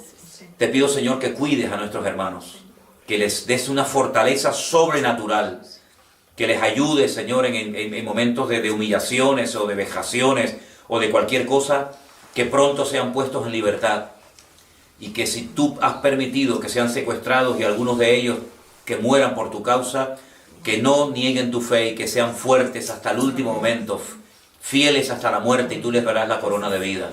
Guarda tu iglesia en África, guarda tu iglesia en Europa, guarda tu iglesia en el mundo entero.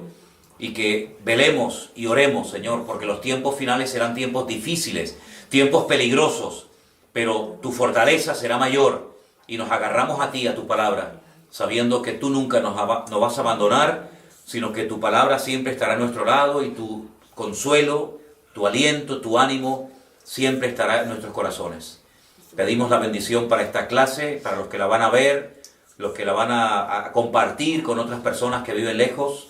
Ayúdanos a estar firmes en la fe, a estar firmes en tu palabra, en tus caminos. En el nombre de tu amado Hijo Jesús. Amén. Y amén. Que el Señor les bendiga, hermanos.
de la cantidad de veces que dice el Señor que miró algo o alguien. De hecho, alguien ha llamado al Evangelio de Marcos el Evangelio de las miradas de Jesús. Dicen que después del cerebro, el órgano del cuerpo humano más desarrollado y más espectacular, sin lugar a dudas, son los ojos. ¿Qué sería de nosotros sin nuestros ojos, verdad? Todo lo que podemos ver, todo lo que podemos contemplar, es realmente una bendición que el Señor nos haya dado la vista, a través de la cual podemos conocer a nuestros hermanos, lugares hermosos y tantas cosas. Fíjense qué importantes son los ojos, que el Señor Jesús en el Sermón del Monte, esos capítulos 5, 6 y 7 del Evangelio de Mateo, habló justamente de los ojos. Por ejemplo, en el capítulo 6 dice, la lámpara del cuerpo es el ojo. Así que si tu ojo es bueno, todo tu cuerpo estará lleno de luz. Pero si tu ojo es maligno, todo tu cuerpo estará en tinieblas. Así que si la luz que hay en ti es tinieblas, ¿cuántas no serán las mismas tinieblas? La lámpara del cuerpo, según el Señor Jesucristo, son los ojos. También en el Sermón del Monte, en el capítulo anterior, dijo: pero yo os digo que cualquiera que mira a una mujer para codiciarla, ya adulteró con ella en su corazón. Por tanto, si tu ojo derecho te es ocasión de caer, sácalo y échalo de ti, pues mejor te es que se pierda uno de tus miembros y no que todo tu cuerpo sea echado en el infierno. Fíjense cómo él sabe que los ojos son las ventanas a través de la cual nos llega mucha información a nuestra mente y puede terminar contaminándola igual que a nuestro corazón. Por eso la Biblia nos enseña que sobre todas las cosas tenemos que guardar nuestro corazón, pero Job decía que había hecho pacto con sus ojos para no pecar contra ti. Que Dios guarde nuestra mirada, amén, hermanos. Que Dios guarde nuestros ojos y que solamente nuestros ojos vean lo que el Señor quiere que veamos, y lo que no es del agrado del Señor, que ciegue nuestra vista. Lo que tenemos que pedirle al Señor, que sobre todo nuestros ojos espirituales sean abiertos en todo tiempo. Y hablando de ojos espirituales, hoy a la mañana leía la historia de cuando al profeta Eliseo lo rodean los enemigos que vienen a matarlo, y dice la Biblia que él está tranquilo. Él le dice a su criado, a Giesi: tranquilo, no temas, no pasa nada. Más son los que están con nosotros que los que vienen contra nosotros.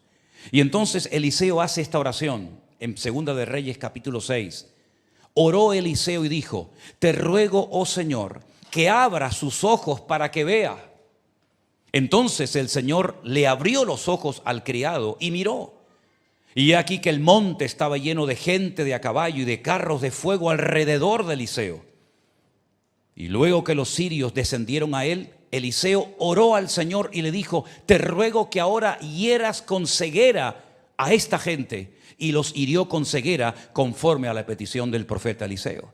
Por una parte dice: ábrele los ojos a mi criado, y por otra parte dice: ciega los ojos de los que vienen a matarnos y a destruirnos. Primera de Juan capítulo 2, resumiendo lo que es el mundo, dice lo siguiente: no améis al mundo ni las cosas que están en el mundo, porque si alguno ama al mundo, el amor del Padre no está en él. Porque todo lo que hay en el mundo, fíjense en estas tres frases, todo lo que hay en el mundo: número 1, los deseos de la carne; número 2, los deseos de los ojos; y número 3, la vanagloria de la vida, no provienen del Padre, sino del mundo. Y el mundo pasa y sus deseos, pero el que hace la voluntad de Dios permanece para siempre. ¿Cuántos dicen amén?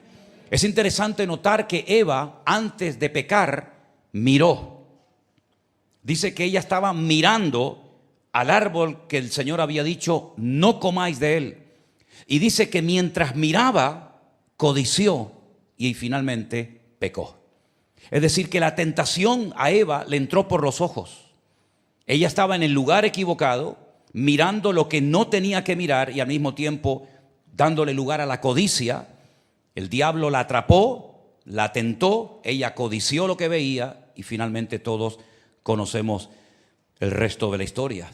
Así que sobre todas las cosas, dice la Biblia, si hemos resucitado con Cristo, si espiritualmente hablando ha habido un cambio en nuestra vida, poned la mira en las cosas de arriba y no en las de la tierra.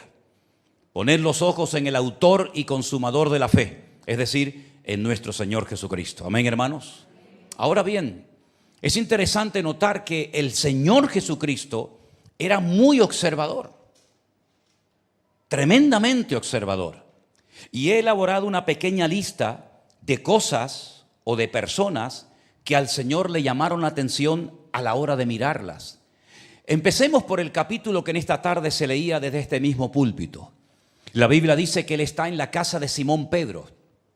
La casa está abarrotada. Él está en Capernaum. De repente ven que hay un paralítico que es cargado, es traído por 4 amigos o compañeros. Como no pueden entrar a la casa debido a la cantidad de gente, de público que hay, lo descienden, lo descuelgan por el techo. Y dice la Biblia literalmente que cuando Jesús vio la fe de ellos, automáticamente comenzó actuar. Le dijo, hijo, tus pecados te son perdonados. Más adelante le dice, levántate, toma tu lecho y anda. Pero lo que me llama la atención es que el Señor tiene la capacidad de ver nuestro nivel de fe, ver cómo está nuestra fe y qué estamos haciendo con ella. Así es que el Señor que nos ayude y nos dé sabiduría para saber utilizar adecuadamente nuestra fe, porque Él sabe cuánta fe tenemos y en qué condición se encuentra actualmente. En el mismo Evangelio de Marcos, dice la palabra de Dios en el capítulo 3, el versículo 5, que entonces mirándolos alrededor con enojo, entristecido por la dureza de sus corazones, le dijo al hombre, extiende tu mano. Y él la extendió y la mano le fue restaurada sana. Él sabía que lo estaban observando y por eso hace la siguiente pregunta. ¿Está bien que yo haga una sanidad? ¿Que yo ayude y bendiga a este hombre en día de reposo? Y dice que mirándolos con enojo. Porque él sabía que no se iban a alegrar con la sanidad, sino que la iban a utilizar como una excusa para acusarlo delante de los líderes religiosos de la época, para decir, miren, ha quebrantado el santo y sagrado Shabbat, el día del reposo. Y dice que los observó, pero en esta ocasión dice que los observó con enojo. Segunda mirada. La tercera mirada del Evangelio de Marcos también se encuentra en el capítulo 3, el verso 34, que dice lo siguiente. Y mirando a los que estaban sentados alrededor de él, dijo, he aquí mi madre y mis hermanos. Esto es en la casa donde recién acaba de sanar al paralítico. Y cuando a él le dicen, tu madre y tus hermanos están fuera esperándote, él no interrumpe la reunión. Él no sale afuera a atender a su madre y a sus hermanos, sino que él mirando a los que están en la sala como diciendo, les estoy observando, préstenme atención, les voy a dar una palabra, les voy a dar una enseñanza que tienen que recordar durante toda su vida. Mi madre y mis hermanos son los que hacen la voluntad de Dios. Cuarta mirada del Evangelio de Marcos, también en Marcos capítulo 5, verso 32 dice, y mirando, pero él miraba alrededor para ver quién había hecho esto. La Biblia nos enseña que él va caminando rumbo a la casa de un líder, de un responsable de una sinagoga judía, y de repente alguien le toca. Una mujer que está enferma, que tiene un flujo de sangre, que nada ni nadie la puede ayudar. Es más, dice que gastó en médicos todo cuanto tenía. Y él se para y dice, alguien me ha tocado. Los discípulos le dicen, maestro, todo el mundo te aprieta. ¿Cómo que alguien te ha tocado? Y él dice, yo he notado que alguien me ha tocado de una forma diferente, porque ha salido poder de mi interior. Y dice que mirando alrededor para ver de quién se trataba, la mujer temblando y muerta de miedo dice, Señor, yo he sido la persona que te ha tocado. Es decir, el Señor se detiene y observa a esa mujer que con fe le tocó y su vida fue cambiada para siempre y nunca más volvió a padecer de esa enfermedad. Seguimos avanzando por el Evangelio según Marcos y nos vamos adentrando en sus capítulos y llegamos al capítulo 8, el verso 33 y encontramos las siguientes palabras. Pero él, volviéndose y mirando a los discípulos, reprendió a Pedro diciendo, quítate de delante de mí, Satanás, porque no pones la mira en las cosas de Dios, sino en las de los hombres. Estamos en Cesarea de Filipo, bien al norte de Israel, una ciudad que actualmente se conoce como Banias, donde estaban las puertas del Hades, según el Señor. Y dice la Biblia que Pedro intenta convencer al Señor de que no vaya a morir a la cruz a Jerusalén. Y entonces es cuando el Señor mira otra vez a sus discípulos como diciendo, atentos a lo que voy a decir ahora. Es una palabra fuerte, es una palabra directa. Y le dice a Pedro, quítate de delante de mí, Satanás, porque no pones la mira en las cosas de Dios, sino en las de los hombres. Cada vez que quitamos nuestra mirada del Señor y nos ponemos a mirar como los demás miran y observan la vida, cada vez que quitamos nuestra mirada del Señor y de su palabra, de sus promesas, de su obra, y comenzamos a mirar las cosas de este mundo, es Satanás el que está distrayéndonos y despistándonos para no seguir a Él y para no seguir mirando a nuestro Dios. Tremenda esa palabra que el Señor le dice a Pedro. Yo creo que nunca en su vida olvidó cómo el Señor le habló en ese momento. Pero en Marcos capítulo 10 hay una mirada de amor, hay una mirada que conmueve, una mirada extraordinaria. Dice, pero él, o entonces Jesús mirándole, le amó y le dijo, una cosa te falta, una cosa te falta. Vende todo lo que tienes, dáselo a los pobres y tendrás tesoro en el cielo, y ven, sígueme, tomando su cruz. Mirándole, le amó. Era un buen muchacho, una persona que había observado la ley de Moisés, que había guardado los mandamientos. Pero el Señor le dice, pero ¿sabes qué? A pesar de todo eso, te falta una cosa. Sabemos que fue la única persona en la historia que después de haber hablado y visto y conocido personalmente al Señor, se va peor de lo que viene, porque dice que se fue muy triste, porque triste se irá siempre el hombre y la mujer que no quiera obedecer la palabra del Señor y al Señor, evidentemente. Nunca se irá bendecido, al contrario, este tuvo la bendición de haberse podido convertir en un discípulo del Señor, como muchos de ustedes en esta tarde ya podían estar a otro nivel y aún no están. Como muchos cristianos hoy en día podían hoy estar ya en primera línea y por miedo, por presión familiar, por lo que sea, les da miedo dar el paso. No están dispuestos a jugársela por el Señor, como a este. Este era joven y muy rico. Y el Señor le dice, bueno, si me estás haciendo una pregunta, prepárate para la respuesta. Has guardado todos tus mandamientos, tienes dinero, tienes tu vida presente y futura asegurada, pero si quieres ser mi discípulo, te voy a enseñar otro estilo de vida diferente al que tú sabes llevar. Vende todo, juégatela, vende todo, despréndete de todo. Al fin y al cabo no te vas a llevar al cielo nada de tus riquezas. Y ven y sígueme. Y no le gustó la respuesta. No le gustó la respuesta del Señor. Tal vez esperaba otra respuesta, no lo sé. Pero lo que está bien claro es que el Señor se le queda mirando y con esa mirada le expresa su amor, porque ve el potencial que hay en él. Porque ve que podía haber llegado a ser otro Pedro, otro Pablo, otro Santiago, otro Tomás.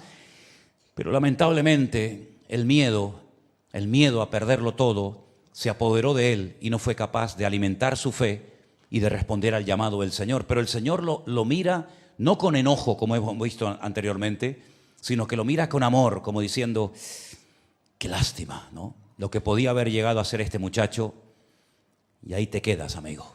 Ni siquiera la Biblia me llama la atención, ni siquiera la Biblia, siendo joven, siendo buen religioso, siendo rico, ni siquiera la Biblia nos da el nombre para que ni siquiera sepamos cómo se llamaba. Seguimos avanzando y ahora hay una mirada diferente.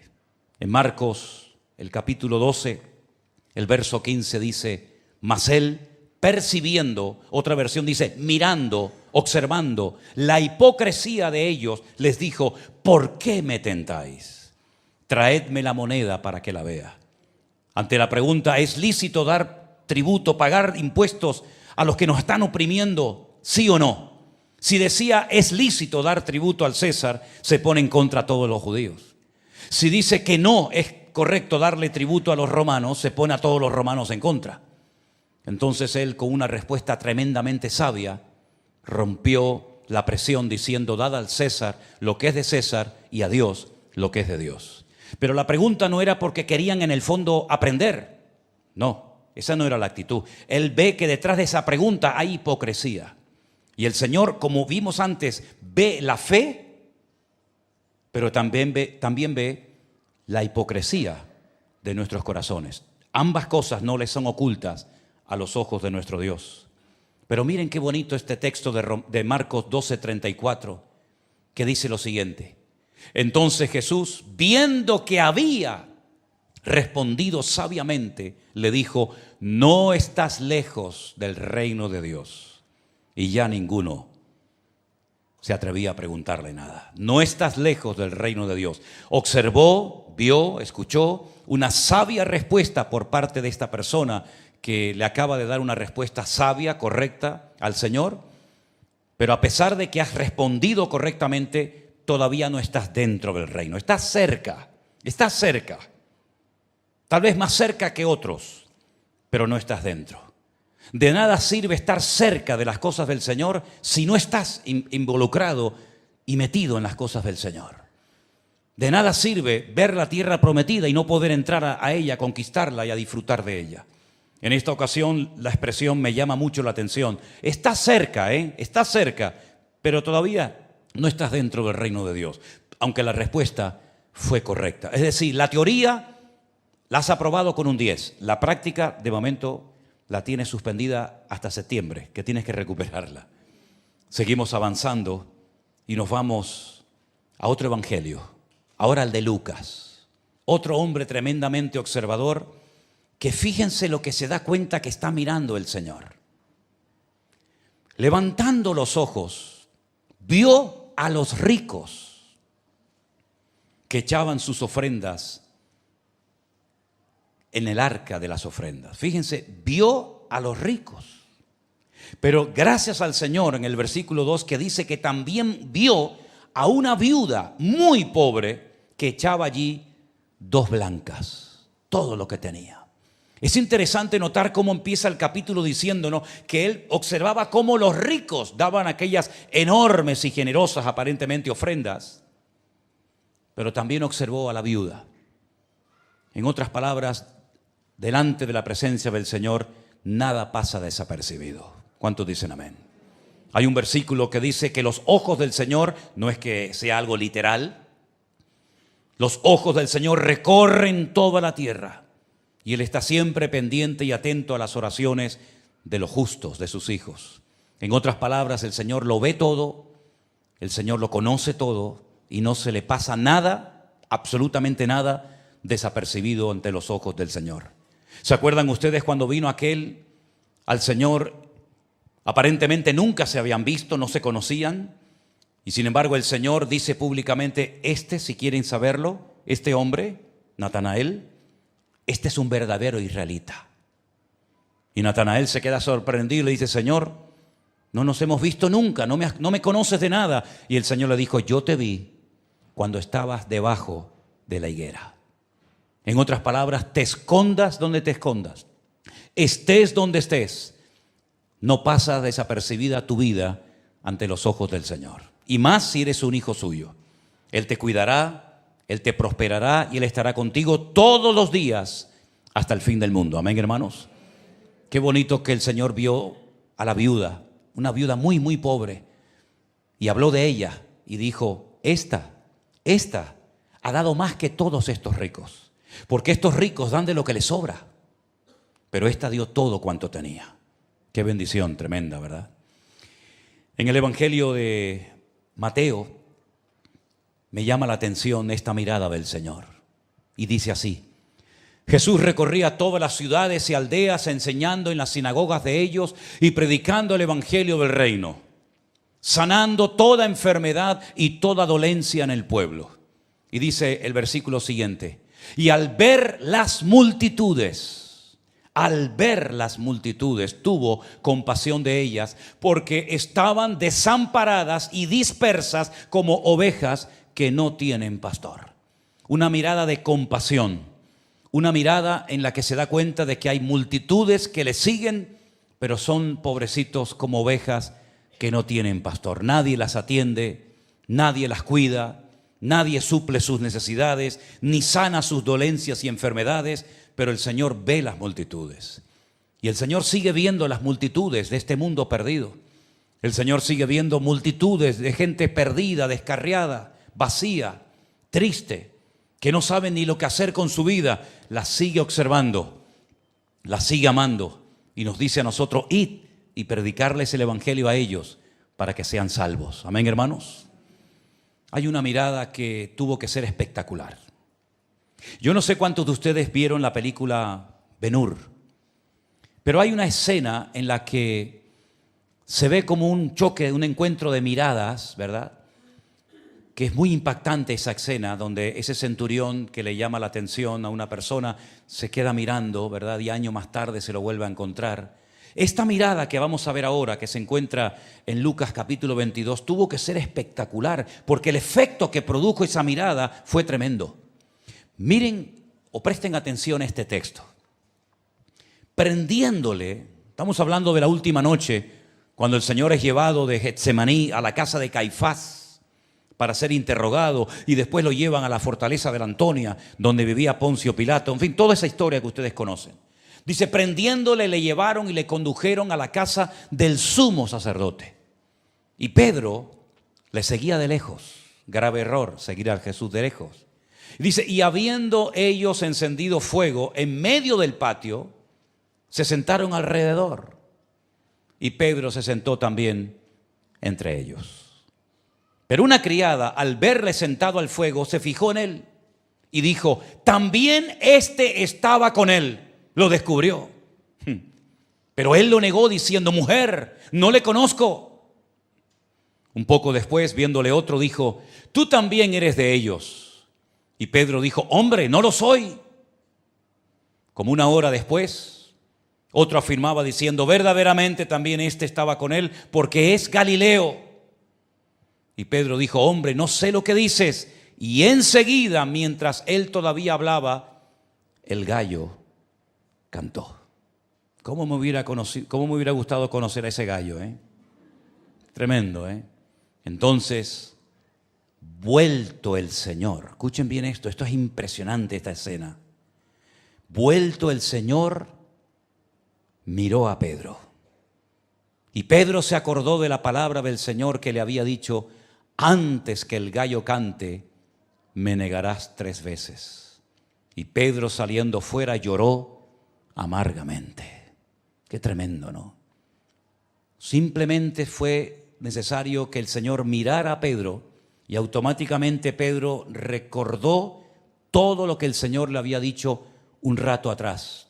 Cuando él había dicho, yo nunca te dejaré. Esto seguramente sí, no te puedes fiar de ninguno de ellos, pero conmigo puedes tener la completa seguridad que si tengo que ir contigo a la muerte, vamos juntos.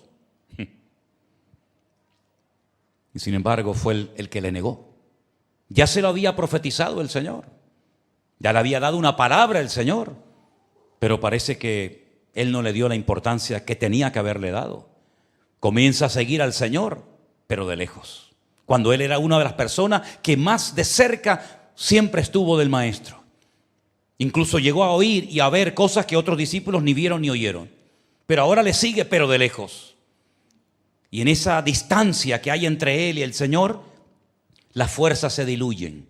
Ya no tienen la misma fuerza y capacidad para enfrentar los problemas, sino que ahora incluso es capaz de juntarse con malas compañías. A mí me llama mucho la atención que esa noche se sentó entre gentiles y se sentía cómodo. Dice la Biblia que hicieron un fuego en medio del patio donde iban a juzgar al Señor, donde lo iban a interrogar, y él estaba entre los gentiles y se sentía cómodo. No dijo, no, este no es mi lugar, este no es mi sitio, yo me tengo que ir de aquí. Sin embargo, después, años más tarde o tiempo más tarde, cuando entra en la casa de un centurión romano que lo ha mandado a llamar para que le predique el evangelio, estoy hablando de Cornelio, ¿se acuerdan? Él está en Jope, tiene una visión, el Señor le dice que tiene que ir a Cesarea la Marítima para predicar la palabra a Cornelio, y cuando entra en la casa, todos son gentiles, por supuesto, eran romanos, y él dice, vosotros sabéis cuán abominable es para un judío entrar a la casa de un romano. Vaya, qué curioso, ¿no? La noche que negaste al Señor estabas entre romanos y estabas como pez en el agua. Te calentabas con ellos, hablabas con ellos y te sentías cómodo y casi ahí como a gustito, ¿no? Alrededor del fuego. Y ahora que te manda el Señor a predicar otra vez a romanos, ahora dice que para ti eso es muy violento y muy desagradable entrar nada más y nada menos que a una casa llena de gentiles a predicarles el evangelio. Qué tremendo, ¿no? Pues la Biblia nos enseña que allí donde él se sentía a gusto fue donde el diablo le atacó. Ten cuidado en los lugares donde tu alma, donde tú te sientas a gusto, porque no significa que Dios está en ese lugar contigo. Ten el discernimiento espiritual suficiente para saber si esa satisfacción, ese estar a gusto y cómodo en un lugar, es una paz que el Señor te está dando o es una sensación que el diablo te está permitiendo tener para atacarte y destruirte en ese sitio. Hay gente que se siente cómodo viendo una película de pornografía. Hay gente que se siente cómodo en una discoteca bailando, ¿sabe Dios qué? Hay gente que se siente cómodo y a gusto en ciertos ambientes donde Dios no está, pero ellos se sienten cómodos. No se sienten acusados, no se sienten incómodos, no se sienten mal. Pedro no se sentía mal cuando estaba calentándose alrededor del fuego de los romanos, pero allí no estaba el Señor. De hecho, allí le ataca el diablo y niega al Señor. No una ni dos, sino 3 veces, hasta que se cruzan sus miradas, la de él y la del maestro. Y entonces dice que ya tuvo que salir. Ya se le hizo insoportable. Cuando tú ves al Señor, cuando Él te mira a ti, el ambiente se te hace irrespirable. Mientras el Señor estaba por otro lado y Él miraba por otro lado y con otras conversaciones y otras compañías, no pasa nada. Pero en el momento en el que se cruzan las miradas, en el momento, mi hermano y amigo, en el que te acercas al Señor, el ambiente, si es pecaminoso, se te hace irrespirable. Y dice la Biblia que tuvo que salir y allí lloró amargamente, porque allí él se desconectó de Dios. Qué tragedia tan grande. Un hombre que lo había dejado todo por el Señor. Había dejado hasta su casa, su familia, las redes, la barca. Y 3 años más tarde, después de haber visto milagros tremendos, porque hay experiencias personales que Pedro tuvo que ningún discípulo ni ningún hombre en la historia tuvo, como por ejemplo caminar por encima de las aguas. Todo eso se olvidó en un instante. Todo eso en segundos se le olvidó a Pedro y niega al Señor como se lo había dicho el maestro. Entonces es increíble ver cuando el Señor resucita a los 3 días de su crucifixión y le dice a María Magdalena aquella expresión que a mí siempre me ha llamado la atención, y cada vez que voy a Israel y voy al lugar donde pasó la restauración de Pedro, siempre lo menciono porque es tremendamente impactante. A veces leemos así las cosas de la Biblia y no nos paramos y decimos, espérate un momento, que esto no está aquí para rellenar un hueco, para que la Biblia sea más amplia, sino esto está aquí con una razón de ser. Cuando le dice a María Magdalena, dile a mis discípulos y a Pedro que vayan a Galilea, que allí me voy a encontrar con ellos.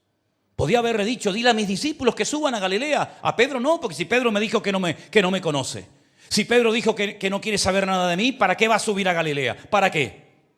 Pero el Señor le da una oportunidad y la aprovechó. Ahora me imagino que cuando llegó María Magdalena al círculo donde estaban los discípulos y le dice de parte del maestro, tengo un mensaje para todos ustedes.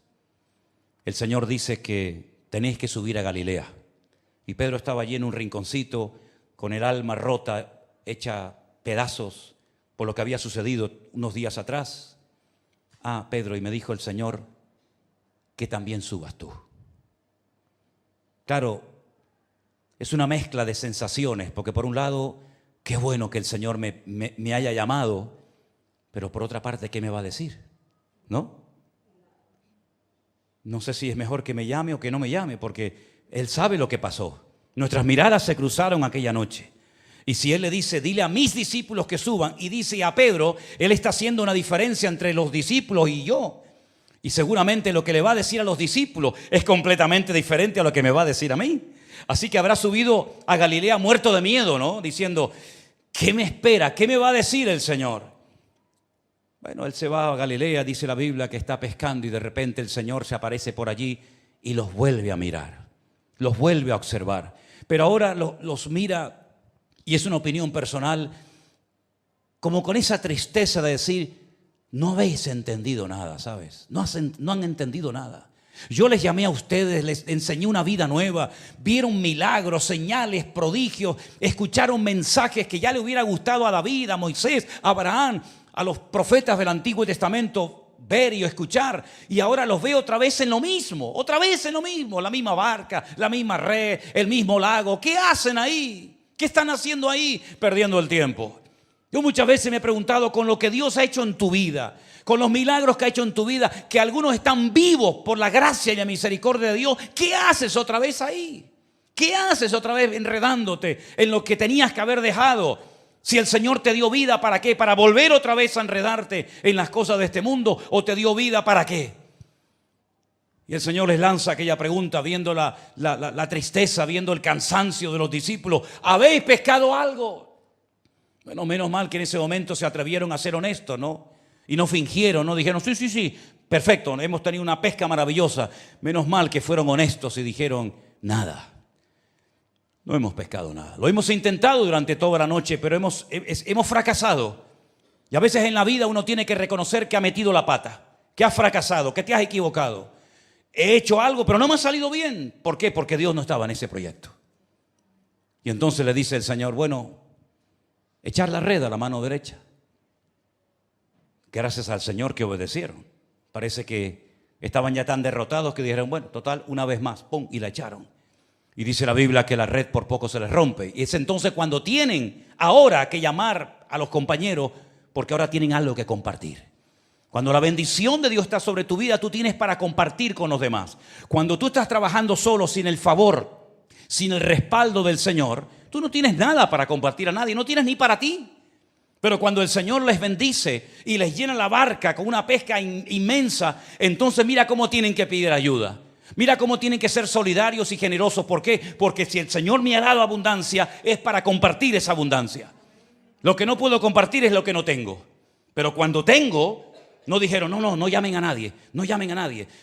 Que se nos hunda la barca, pero no pasa nada, no. Hay que llamar, hay que compartir. La bendición es para compartirla, hermano. Si el Señor te ha bendecido con un don, con un talento, con algo, compártelo. No vivas ahí cerrado, herméticamente, egoísta en ti mismo. No tengas miedo a perder porque se pierde cuando no das, pero cuando das, Dios multiplica. Eso es lo que dice la Biblia. Al niñito le quitaron la merienda y seguramente lloró, pero al final dijeron, toma una cesta entera para ti solo. Y dice la Biblia que cuando llegan a la orilla, allí están todos. Pero nadie se atreve a abrir la boca. Nadie se atreve a abrir la boca. Porque otra vez han quedado en evidencia. Lo han visto crucificado, saben que ya ha resucitado y vuelven otra vez a lo mismo. Qué triste, ¿no? Cuando hablas con una persona y le enseñas y le predicas y le instruyes y siempre está con las mismas historias. Es triste, ¿no? Pero sin embargo la atención no se centra tanto en los 11 o en los 10, porque ya uno había fallecido, sino en Pedro. Y a Pedro se le queda mirando, le mira fijamente y le dice, Pedro, ¿tú me amas? Y Pedro seguramente estaba tan entusiasmado por la pesca que dijo, sí, tú sabes que te amo. Tú sabes que a veces hay hombres que se les habla y no te miran. Bueno, hombres y mujeres también, ¿eh? Dice, oye, te estoy hablando, ¿me puedes mirar? Sí, dime. Y le volvió a preguntar por segunda vez. Tal vez él no era consciente de lo que el Señor se traía entre manos. Pedro, ¿tú me amas más que esto? Te veo ahí contando los peces. ¿Cuánto lleva? Pues 144, 153. ¿Me amas más que estos? Sí, Señor, tú sabes que te amo. Hay aquí en la iglesia un muchacho que cuando le preguntas algo dice, ¿estás bien? ¿Estás contento? ¿Saben quién es, no? Qué bueno, ¿no? Gloria a Dios. Está la mamá por ahí también. Sí. Pedro, escucha una cosa, te estoy hablando, ¿eh? Es la tercera vez que te pregunto lo mismo. ¿Tú me amas? Entonces ya deja todo. Ya se da cuenta. Ya la tercera se da cuenta. Le dice, Señor, tú lo sabes todo. Ah, amigo. Tú lo sabes todo. Hace 3 días me llevaste la contraria. Cuando te dije que me ibas a negar, dijiste, no, yo no.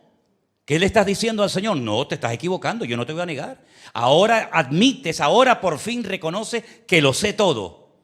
Vaya, ahí empezamos bien. Y ahí comienza el Señor a restaurar la vida de Pedro. Hace en algunos casos 10, en otros casos 20, en otros casos 30, en otros casos 40 años, el Señor nos miró a nosotros. Y nuestra mirada coincidió con la de Él.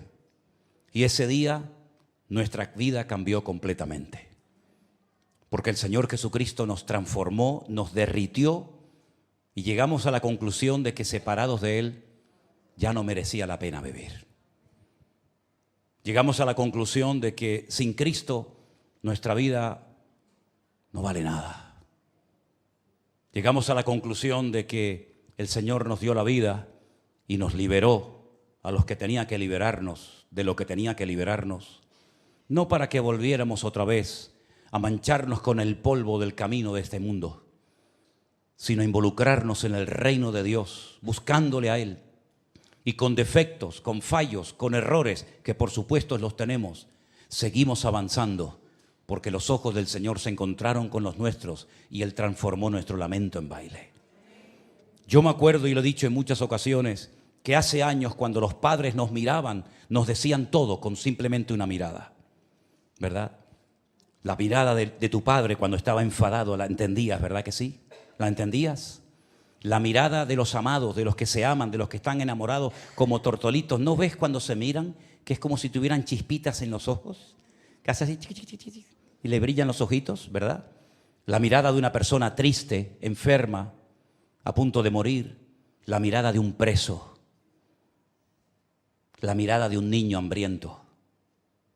Cuando las ves no te olvidas nunca. La mirada de una persona herida en un accidente. Como yo he visto muchas veces la mirada de un torero cuando se desangra y sabes que está a punto de morir. Es una mirada perdida, vidriosa, que no sabes si te está mirando o ya se fue. ¿Cuántos tipos de miradas hay, verdad? Pero sin lugar a dudas, la mirada de Cristo es una mirada hoy por hoy para nosotros de amor. Porque el Señor ve nuestras miserias y nuestras necesidades. No le pasan desapercibidas. Sabe que tienes que pagar mañana unas cosas y a lo mejor hoy no tienes ese dinero. Sabe el Señor lo que estás pasando en tu matrimonio, con tus hijos, con tu enfermedad personal. El Señor lo sabe todo, lo conoce todo, lo ve todo perfectamente. No hay un lugar donde te puedas ocultar de los ojos de Dios. Qué ridículo cuando Adán y Eva se intentaron ocultar de la mirada del Señor, metiéndose dentro de un árbol o escondiéndose dentro en un bosque. Qué tremendo cuando Jonás pensaba que descendiendo al camarote de más abajo en aquel barco que lo llevaba rumbo a España, él podía ocultarse de la presencia del Señor. Qué ridículo cuando hay personas que piensan que lo que estás haciendo Dios no lo ve. Ese fue uno de los grandes problemas que tuvo el pueblo de Israel en el Antiguo Testamento, cuando decían Dios no ve, ni nos va a bendecir, ni nos va a castigar, porque Dios no se entera de nada, Dios no ve nuestra conducta. Y sin embargo, qué tremenda la revelación que el Señor le da a su siervo, al profeta Ezequiel, cuando está en Babilonia y le dice, ven que te voy a mostrar lo que la gente no ve. Y lo lleva en visión, en una visión tremenda, lo lleva a Jerusalén y le dice, mira ese hueco en la pared, métete por dentro de ese hueco y mira lo que están haciendo ahí adentro. Y dice que cuando entran, dice que ve todas las paredes del templo, todas con los símbolos del zodíaco, y allí están adorando a la reina del cielo, y allí están esnifando, y allí están haciendo cosas terribles. Y el profeta dice, pero esto ¿cómo es? Dice, no, pero hay más, esto la gente no lo ve, la gente ve de la puerta para afuera, pero yo veo el interior. Entra por esa puerta y mira lo que están haciendo allí. Y lo lleva haciéndole un recorrido por todo el templo y le dice, ¿ahora entiendes por qué yo quité mi gloria de aquí? ¿Ahora entiendes por qué os han castigado y llevado a Babilonia al destierro? ¿Ahora entiendes por qué esta tragedia nacional ha ocurrido? Porque lo que ustedes no veían, yo sí lo veía. Y quiero que tengamos bien claro a lo largo de nuestra vida que hagamos lo que hagamos y estemos donde estemos, la mirada del Señor nunca se aparta de nosotros. Eso nos tiene que producir un temor reverente impresionante. Saber que Dios me está siempre viendo y oyendo. Siempre, siempre. Donde quiera que te encuentres, en la situación en la que te encuentres, Dios te está observando. Y hay un pasaje bíblico que lo he dejado para el final, no por ser el menos importante, sino porque hay, por así decirlo, como una doble visión, una doble mirada. El pasaje es muy conocido, se encuentra, si lo quieren después leer, en Génesis capítulo 34. Dice que cuando Jacob viene, después de haber estado más de 20 años trabajando para Labán, ya tiene esposa, ya tiene hijos, ya tiene camellos, ya tiene ovejas, ya es un hombre pudiente, un hombre rico, ya ha logrado rehacer su vida. Él, en vez de ir rápido al encuentro de su padre, eso siempre me llamó la atención. Si ya eres tan rico, ya eres libre, ya tienes una vida hecha, ¿por qué no corres para ver a tu padre que seguramente ya está en los últimos momentos de su vida? No, se para en Siquén. Se para y allí se establece un tiempo. Y es interesante notar que así como él hizo esperar a su padre, después a él también lo harían esperar. Su hijo José también lo hizo esperar a él. El mismo número de años que él hizo esperar a su padre Isaac. que no fue rápidamente a verlo. Las vueltas que da la vida, ¿verdad? Y dice la Biblia que allí se establece el campamento de Jacob con sus esposas, con Lea, con Raquel, con Bila, con Zilpa, con sus hijos. Y tiene una hija llamada Dina, Diná, como se dice en hebreo. Y dice que ella salió del campamento. ¡Qué temeridad, qué locura! Allí en el campamento hay cobertura, hay santidad, hay orden, está el papá, está la mamá, están los hermanos. Pero dice que ella salió del campamento, que es mucho más que simplemente sacar los pies del campamento. Es mucho más que eso. Es ir a probar otro estilo de vida. Es ir a ver cómo viven los mundanos, cómo se visten las chicas de Siquén, cómo hablan, cómo bailan, cómo son sus celebraciones. El salir del campamento es toda una temeridad, es un atentado contra la cobertura paterna. Es un atentado en contra de la protección que ella sabe que hay en ese territorio, pero ella sale y queda totalmente desprotegida. Y dice que lo que motiva a Dina a ir a ver a las hijas de Siquén es porque quería ir a ver. Y salió a ver. Pero mientras salía a ver, alguien la vio a ella. Y dice la Biblia que la vio uno que la forzó, que abusó de ella.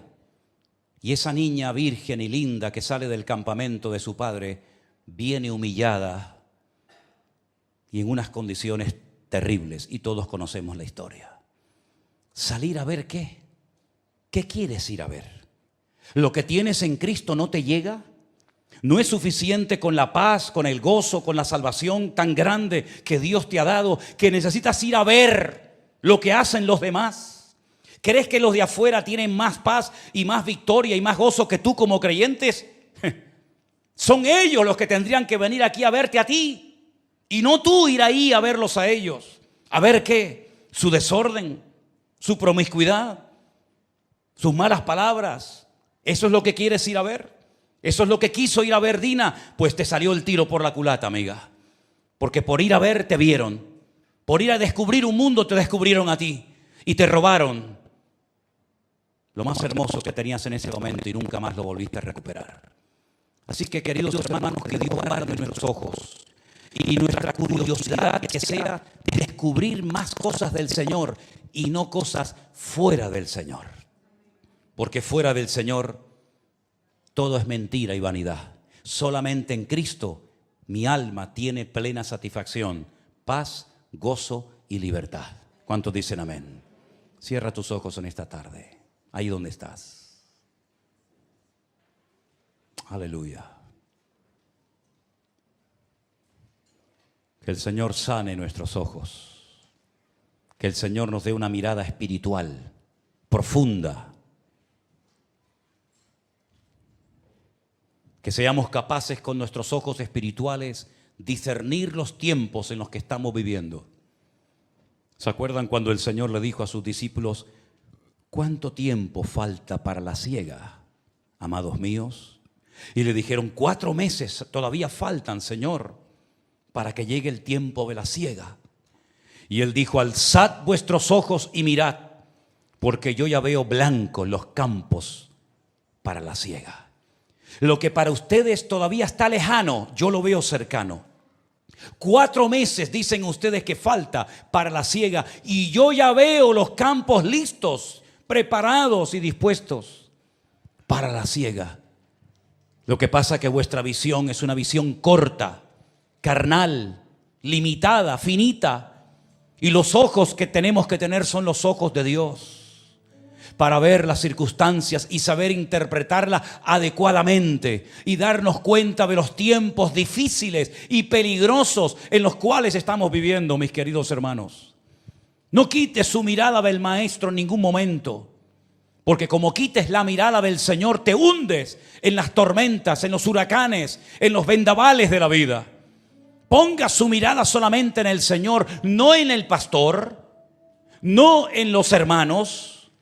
Ponga su mirada solamente en el Señor, porque he conocido mucha gente que por haber puesto su mirada en la gente han tropezado y han caído, se han enfriado y se han apartado del Señor. Pero nunca he conocido a nadie que solamente mirándolo a Él, solamente poniendo los ojos en el autor y en el consumador de la fe, haya tropezado y caído, sino todo lo contrario. La única manera de permanecer firmes, en victoria, constantes, desarrollándonos, avanzando, conquistando el terreno del enemigo, es mirándolo solamente al Señor Jesús. Miradme a mí y sed salvos de todos los confines de la tierra, dice el Señor. Es tiempo de mirar solamente a Él, porque poniendo nuestra mirada en Él, podremos llegar a la meta y poder darnos un abrazo y escuchar las palabras: buen siervo fiel. Sobre poco fuiste fiel, sobre mucho te pondré. Entra en el gozo de tu Señor. Sigue avanzando, mi hermano y amigo. No apartes tu mirada del Señor. No mires a diestra ni a siniestra.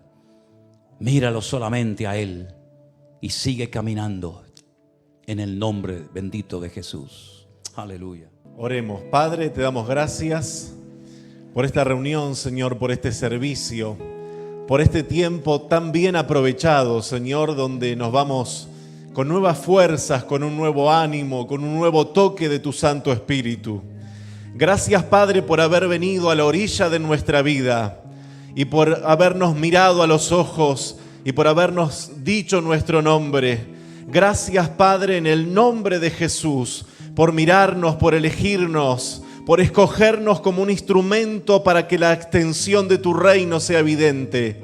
Gracias, Señor. Ponemos una vez más toda nuestra vida en tus manos y toda esta semana, Señor, delante de ti. Guárdanos, líbranos y que caminemos bajo la nube de tu gloria. En el nombre de Jesús te lo pedimos, Padre. Gracias, Señor. Gracias, Dios mío, porque nos pudimos reunir una vez más para adorar tu nombre con la familia de la fe. Gracias, Señor, en el nombre de Jesús. Gracias, Padre. Bendice, Señor, el resto de esta semana. Fortalece, Señor, levanta, sana al que está herido, al que está enfermo. Señor, en el nombre de Jesús de Nazaret. Una vez más te damos gracias, Señor.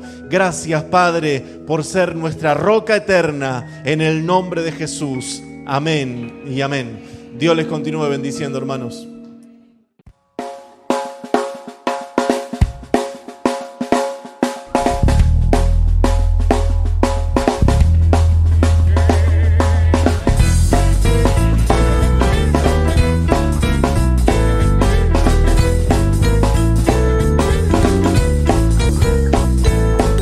No importa lo que te dijeron, no importa lo que te hicieron, tienes que aprender a descansar en Dios.